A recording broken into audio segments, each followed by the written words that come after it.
최근에 그 아파트 거래는 꽉 막혀 있는 상황이고요. 그런데 빌라 거래는 굉장히 많이 늘어나고 있는 상황입니다.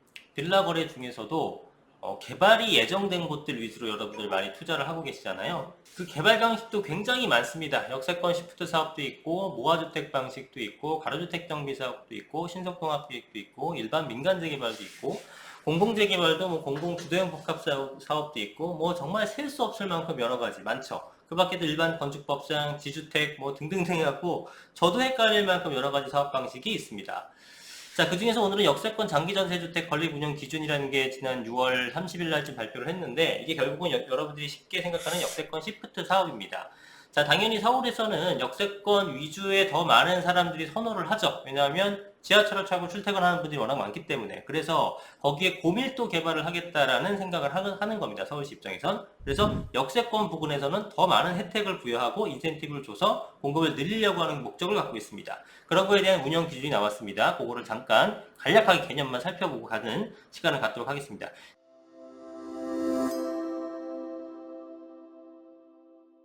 자, 이것은 장기전세주택 건립운영. 이게 왜 장기전세주택이라고 얘기를 하냐 하면요. 이 역세권에 개발한 다음에 용적률을 상향시켜주는 게 포인트거든요. 이 용적률 상향시켜주는 것에 대한 절반은 그 공공임대주택으로 기부 체납을 하는 겁니다. 네, 그렇기 때문에 거기에 이제 그 기부 체납한 것들을 장기전세주택으로 운영을 하거든요. 그래서 이렇게 표현이 된 거예요. 자, 일단 먼저 용어의 정의부터 살펴볼 건데, 역세권을 보겠습니다. 역세권. 자, 역세권이라는 것은 법률상 정의로는 경계로부터, 승강장 경계로부터 500m, 직선거리 500m 이내에 있는 지역을 말하는 겁니다. 우리가 흔히 얘기하는 역세권이야 도보 5분 거리, 3분 거리, 이거는 그냥 뭐 개인적 판단 기준인 거고, 실제 법률적으로 역세권이라 하면 어떤 걸 얘기하느냐 얘기하게 되면 승강장을 기준으로 해서 직선거리 500m를 딱 둘렀을 때 그 안에 있는 것들은 다 역세권이라고 판정을 받습니다. 그러면 우리 그 서울의 지하철역이 무지박지하게 많잖아요. 거미줄처럼 촘촘한데, 그러면 지하철역과 지하철 사이를 500m, 500m 하게 되면 두 거리 사이가 1km가 되잖아요. 근데 1km가 안 되는 것도 상당히 많습니다. 겹치는 것도 많고, 그렇게 500m를 하다 보게 되면은 거의 뭐 절반 가까이는 다 역세권일 정도로 사실은 이 역세권의 개념이 별 의미는 없어요. 그런데 이 500m 중에서도 1차 역세권과 2차 역세권을 나누게 됩니다. 그 1차 역세권이 절반 250m까지고요. 250m에서 500m까지는 2차 역세권이라고 합니다. 어떤 것을 더 많은 혜택을 줄까요? 당연하겠죠. 1차 역세권이 더 많은 혜택을 부여하는 거예요. 그래서 1차 역세권이 역승강장 경계로부터 500m 있는 범위를 1차 역세권이라고 하는데, 개발을 빠르게 하기 위해서, 그리고 더 많은 역세권 개발을 유도하기 위해서 한시적으로, 원래는 2022년이었습니다만 2년 더 늘렸습니다. 24년 12월 31일까지 1차 역세권의 범위를 그 승강장 경계로부터 350m, 100m를 더 늘렸습니다. 그래서 이런 개념이 되는 거예요. 자, 이 승강장이라는 것은 여러분들 그냥 플랫폼, 그러니까 우리가 야, 우리 이번에 강남역 3번 출구에서 만나 할 때 그 출구 앞으로부터 기준점이 되는 것이 아니고요. 거기를 내려가서 여러분들이 교통카드 찍고 들어간 다음에 지하철을 타려고 내려가는 그 플랫폼 있죠? 거기를 기준으로, 거기를 기점으로 해갖고 직선거리 350m까지가 1차 역세권의 범위가 되는 겁니다. 24년도 이후에 연장될지 여부는 모르겠습니다만, 일단 24년 말까지 2년 반 남은 기간 동안에는 350m를 기준으로 1차 역세권의 혜택을 모두 부여받을 수 있구나 라고 생각하시면 됩니다. 자, 500m까지는 2차 역세권이 되는 거예요. 잘 아시겠죠? 자, 그러면은 1차 역세권, 2차 역세권 나눈 이유가 뭐냐? 용적률을 높여주기 위해서죠. 용적률이라는 것은 한정된 토지에 얼마나 높이 지을 수 있냐의 개념입니다. 그러니까 용적률이 높으면 높을수록 더 많은 주택을 지을 수 있는 거고, 더 많은 주택을 지을 수 있다는 건 그만큼 일반 분양이 많이 나와서 거기 소유자들이 수익을 갖게 되는 겁니다. 아시겠죠? 그러니까 용적률이 높을수록 좋은 건데 높여준대잖아. 얼마나 좋습니까? 자, 그래서 여기 나오는 개념이 기준 용적률, 허용 용적률, 상한 용적률 이런 것들이 나오는데, 기준 용적률이 가장 낮은 것들이고요. 상한 용적률이 가장 큰 겁니다. 기준에서 상한으로 가게 되면서 많은 혜택을 받았으면 그 중에 절반은 장기전세주택으로 줘버리고 나머지 절반은 우리가 수익을 얻는 그런 구조가 된다고 보시면 됩니다. 어렵고 복잡한 용어들은 제가 지금 다 빼고 하고 있어요. 여러분들 설명드려봤자 별 도움도 안 되고 또 금방 잊어버리시니까 하지 않습니다. 자, 그러면 사업 대상지 역세권 우리가 시프트 사업이라고 보통 표현을 하는데, 이 역세권 개발 사업의 사업 대상지는 뭐냐면은 주거 지역 중에서 2종 일반 주거 지역, 그 다음에 3종 일반 주거 지역, 그 다음에 준주거 지역이 됩니다.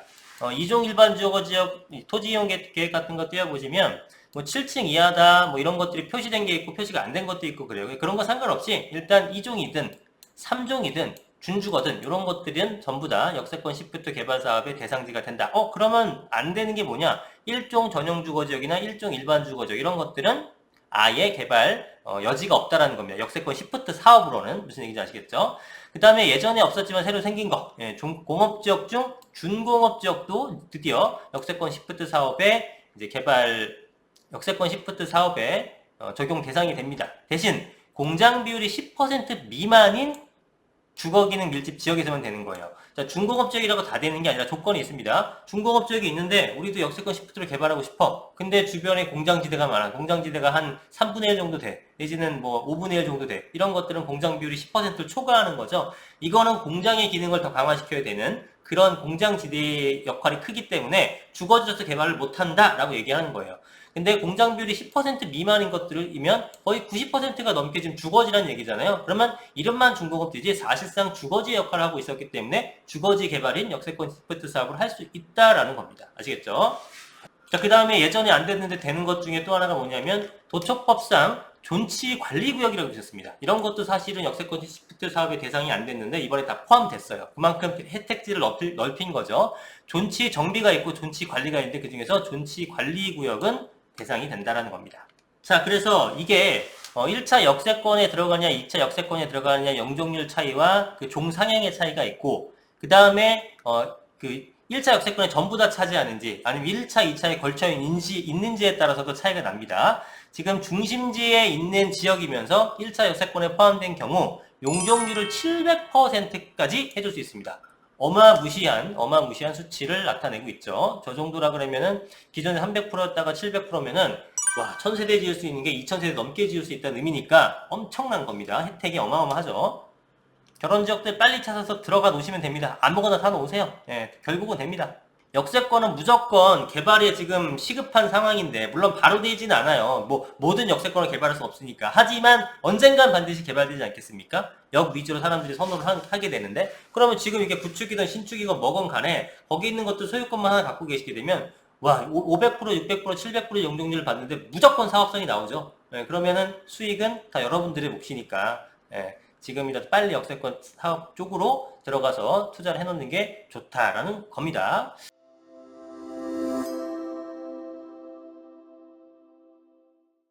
자, 지금 아까 말씀드렸다시피 사업대상지에서 제외되는 것들은 일종 일반 주거, 전용 주거 이런 것들과 뭐 자연 보호가 필요한 지역들 이런 것들입니다. 그 다음에 역사문화 지역들 이런 것들은 당연히 뭐 개발하면 안 되겠죠.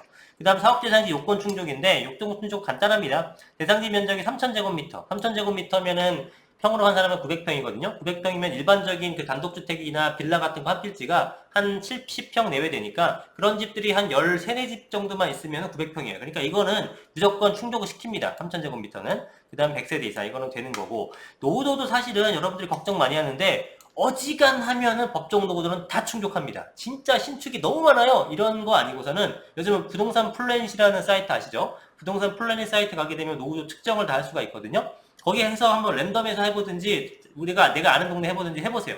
노후도 충족 안 되는 거 찾기가 더 어렵습니다. 예, 그만큼 요즘 신축 많아서 노후도가 돼요 라고 하더라도 실제로 오래된 주택들이 훨씬 더 많기 때문에 노후도는 어지간하면 충족됩니다. 그럼 남은 거 뭐예요? 거기 있는 그 소유주 분들이 얼마나 으쌰으쌰 힘을 합쳐서 개발의 의지가 있느냐 이거가 더 중요한 것 같습니다.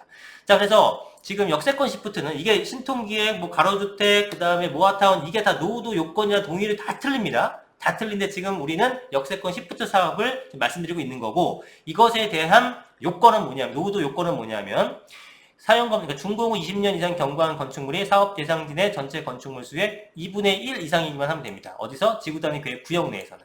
자, 이번에 정비계획구역 이게 사실 더 많으니까 이걸 더 위주로 살펴드릴게요. 자, 서울시 도시 및 주거환경 조례상 노후 불량 건축물 수가 그러니까 20년 경과한 것들이 건축물 총수의 60% 이상 이런 것들도 제가 대충 한번 좀 데이터를 뽑아보니까 보통 한 70%, 75%, 80%다 넘어갑니다. 예, 80% 넘어가는 것도 부지기수예요. 그래서 이런 것들은 문제 없고요. 노후도가 30년, 20년이 아니라 30년 정말 오래된 주택이죠. 이런 것들의 건축물 비율이 30% 이상 이것도 어지간하면 통과해요. 보통 40%다 넘고요. 45% 내외에 있는 지역이 가장 많았습니다. 그 다음에 과소 필지가 150짜리 미만인데 과소 필지는 말 그대로 굉장히 작은 필지를 얘기하는 거고 150제곱미터면은 45평 정도 되는 거잖아요. 45평 정도의 필지 비율 40% 이상 되어야 됩니다. 예, 그러니까 작은 토지가 이렇게 다닥다닥 붙어 있는 것들 그런 것들이 먼저 개발해야겠죠. 이런 것들도 어지간하면 다 통과가 돼요. 뒤에 점일 이용 2층 이하 건축물 비율이 50% 이상이다. 이거는 제가 볼 땐 거의 통과 못합니다. 이거는 잘 없어요. 2층 이하 건축물이 절반 이상인 것들은 많지 않습니다. 다만 이거는 뭡니까? 또는이기 때문에 이게 통과 못해도 이게 통과되면 되는 거잖아요. 그죠? 그래서 그 역세권 시프트 사업을 하는데 건축물 총수의 60% 이상이 불량 건축물이고 30년 이상 건축물 30% 이상 과소필지 45평 미만짜리가 40% 이상은 외지가라면 다 통과가 됩니다. 역세권 주변 일대에 이러한 법적인 노후도 요건 충족하는 것은 사실 어렵지 않다라는 거예요. 자, 그다음 용적률 체계 여러분들한테 뭐 이게 중요하죠. 정비계획상 보겠습니다. 자, 1차 역세권, 2차 역세권이 있는데 현재 용도지역이 2종, 3종인 것들인데 변경후에 3종으로 바뀐다. 내지는 2종, 3종 준주거가 나중에 준주거로 바뀐다. 이렇게 했을 때 기준 용적률은 190, 210짜리가 300으로 바뀔 수 있다라는 거고요. 역시 190에서 300 정도밖에 되지 않는 것들이 이게 어느 지역이냐에 따라서 500에서 내지 600에서 700까지도 용적률이 상향시켜줄 수 있다라는 겁니다. 야, 200에서 700으로 가게 되면 이건 몇 배가 늘어나는 겁니까? 3배 반이 늘어나는 거죠. 어마무시한 사업성 증대를 일으킬 수 있다라는 겁니다. 자, 근데 이게 어떤 걸 500을 주고 어떤 건 700을 주느냐, 뭐가 비중심지고 중심지냐, 이거는 도시 기본계획상에 나와 있는 겁니다. 뭐 여러분 기억하실 겁니다. 이게 뭐 도심이 있고, 뭐 3도심, 뭐 7광역중심, 12지역중심 뭐 이런 거 있었잖아요. 뭐 이런 식으로 해갖고 다 지정한 것들이 있습니다. 거기에 해당되는 것들로 이제 기준을 나누는 겁니다. 그러면 핵심 중에 핵심이라고 하는 중심지 역세권 중에서 지역 중심 이상인 것 중 1차 역세권에 들어가는 것은 700% 준다는 거고요. 중심지 역세권 중 지역 중심이 아니라 지구 중심에 해당하는 것들에 대해선 이 600% 주는 겁니다. 중심지는 아니야. 비중심지인데 역세권 및 승강장 경계 350m 이하 1차 역세권인 것은 그래도 500% 준다. 이런 식으로 나눠집니다. 여러분들 구체적으로 알 필요는 없고요. 하여튼 여러분들 최소한 400에서 500 정도 받을 수 있는 수준이기 때문에 역세권 시프트 쪽, 지금 역세권 개발이 가능한 쪽 위주로는 지금 빠르게 좀 움직임을 가져가실 필요가 있습니다. 자, 저거는 결국은 다 개발이 될 수밖에 없는 그런 지역이라고 보시면 돼요.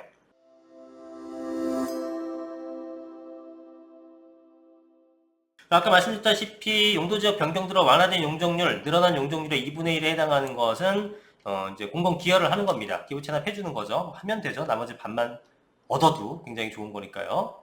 자, 뭐 이런 그림으로 보게 되면은 늘어난 용적률이 이만큼, 원래는 기준 용적률만 갖고 요것만 갖고 해야 되는데 이만큼 늘려줬잖아요. 늘려준 거에서 절반 뚝 떼어서 준다고 하더라도 나한테는 이만큼의 수익이 더 창출된 거니까 줘야죠. 근데 이게 상한 용적률 받으려면 2분의 1 주는 건 당연하거니와 서울형 주거 환경 정책이라는 것을 다 준수를 해야 됩니다. 이게 얼마 전까지만 해도 커뮤니티 지원시설까지 4개가 다 지금 필수사항이었는데 이건 권장으로 바뀌었고요. 요 3개만 하면 됩니다. 지속가능한 공동주택, 친환경 건축물, 역사문화보존도 이거는 역사문화보존지구네. 그러니까 여기에 관련 있는 것들만 하면 되니까 사실상 요 2개만 잘 지켜내면은 용적률 상향을 받아낼 수 있다는 거예요. 보시면 지속가능한 공동주택은 뭐냐? 리모델링이 쉬운 구조를 만들어라. 장수명 주택을 만들어라. 이런 식으로 만들면 됩니다. 그러면 지속가능 공동주택이 되는 거고 친환경 공실물 같은 것들을 상향시키는 겁니다. 환경 성능 부분, 에너지 성능, 에너지 관리, 신재생 에너지 부분 중에서 4개 중에 2가지 이상을 상향해주게 되면은 이제 서울형 주거환경 정책에 부합하게 만드는 거예요.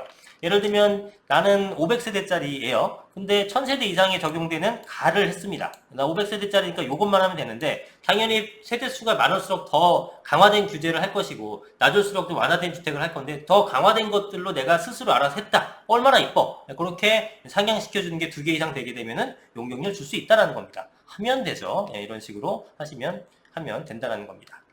요거 하나 더 말씀드리겠네요. 용도지역 변경 검토 기준인데 1차 역세권은 준주거 지역까지 바뀌면서 500에서 700% 용적률까지 바뀔 수 있고 다만 여기서 조금 먼 2차 역세권의 범위는 현행 용도지역 유지를 원칙으로 합니다. 상향시켜주는 게 아니에요. 다만 이제 2종 일반 7층 이하를 그냥 일반 2종으로 그러니까 7층 이하가 아니라 이제 뭐 15층이든 20층이든 지을 수 있게끔 해준다. 이렇게는 바꿀 수 있다. 이것도 뭐 나쁘진 않은데 어쨌든 2차 역세권보다는 1차 역세권의 범위가 사업성 증대에 있어서는 훨씬 좋다라고 보시면 될 것 같습니다. 자, 그 다음에 높이 관리 기준이라든가 내지는 이격거리, 채광 이런 것들을 그대로 두게 되면 높여주는 대신에 이격거리 늘리고 하게 되면 용적률을 다 못 찾아 먹잖아요. 그래서 이런 것들도 완화시켜 줍니다. 복잡한 내용이니까 하진 않은데 어쨌든 완화를 시켜줬다 정도만 알고 계시면 돼요. 자, 이렇게 되게 되면 사실은 그 용적률이 높아지고 이격거리 좁아지고 하게 되면은 좀 빽빽한 집이 되긴 합니다. 빽빽한 집이 되긴 하지만 현재로서는 공급을 좀 빨리빨리 늘려서 시장 안정을 좀 해줘야 되고 그런 목적이 더 강하기 때문에 이런 것들 용인하는 그런 형태로 가는 걸로 보여져요. 역세권 쪽은 좀 빡빡해도 괜찮습니다. 네, 뭐 대충 이런 내용들이에요. 그래서 이 법률적인 내용이다 보니까 여러분들이 조금 어려워하실 수는 있는데 일단 1차 역세권과 2차 역세권의 개념을 잘 파악하시고 역세권 시프트 사업을 활성화시키기 위해서 여러 가지 노력을 하고 있기 때문에 역세권 위주의 매물을 잘 찾아보셔서 투자에 임하시는 것이 좋겠다 말씀을 드리는 겁니다. 역세권 시프트 사업에 대한 구체적인 상담이나 아니면 매물에 관한 것들을 알고 싶으신 분들은 연락 주시게 되면 상세하게 상담 드리도록 하겠습니다.